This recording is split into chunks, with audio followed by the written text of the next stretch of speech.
انگاری میخواد خفه شه.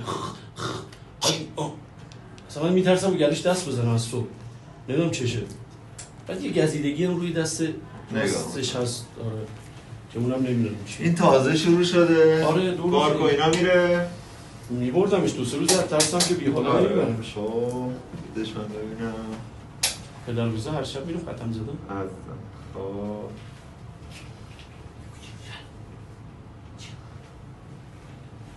بیا فرده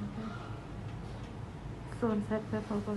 من ببینم آفرین. از گلوشه. نمیدونم چشه. دستش کجاست گزیدگیه؟ دست اینجای دست راستش.